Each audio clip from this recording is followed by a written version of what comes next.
میرے بھائیوں اور بہنوں، آپ صلی اللہ علیہ وسلم نے فرمایا، بہترین مسلمان وہ ہے جو بیوی سے اچھا سلوک کرتا ہے۔ میں نے کل بھی آپ کو بتایا تھا کہ سب سے بڑا کارنامہ شیطان اس کا سمجھتا ہے جو میاں بیوی کو لڑا کے آ رہا ہو۔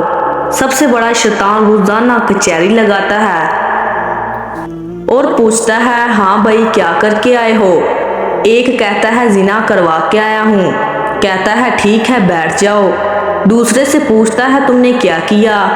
تو وہ کہتا ہے قتل کروا کے آیا ہوں، کہتا ہے ٹھیک ہے بیٹھ جاؤ۔ تیسرے سے پوچھتا ہے تم نے کیا کیا؟ تو وہ کہتا ہے چوری کروا کے آیا ہوں، کہتا ہے ٹھیک ہے بیٹھ جاؤ۔ چوتھے سے پوچھتا ہے تم نے کیا کیا؟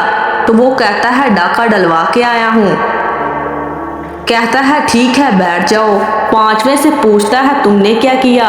ایک لنگڑا سا بھیڑیا سا شیطان کھڑا ہو کے کہتا ہے میں نے میاں بیوی کو لڑوا دیا۔ کہتا ہے شاباش شاباش، تو کام کر کے آیا ہے کہ اب ایک گھر میں نہیں بلکہ گھروں میں آگ بھٹکے گی۔ میاں بیوی کا لڑنا کوئی دو کا لڑنا تو نہیں ہوتا نا، نسل اولاد برباد، کئی گھر برباد، ادھر بھی آگ ادھر بھی آگ، نفرت کے علاوہ نسل ختم ہو جاتی ہے۔ جاؤ دیکھو مغرب کی ناپاک زندگی، دیکھو جہاں لوگوں کو ماں باپ نصیب نہ ہو اور بڑھاپے میں اولاد نصیب نہ ہو۔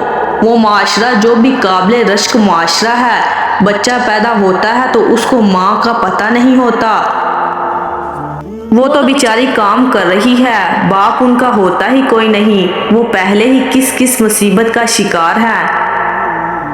جب وہ جوان ہو کر بوڑھے ہوتے ہیں تو اب اولاد کوئی نہیں ہے، بچپن ہے تو ماں باپ کوئی نہیں، بوڑھے ہیں تو اولاد کوئی نہیں، جوان ہے تو خاوند کوئی نہیں، جوان ہے تو بیوی کوئی نہیں۔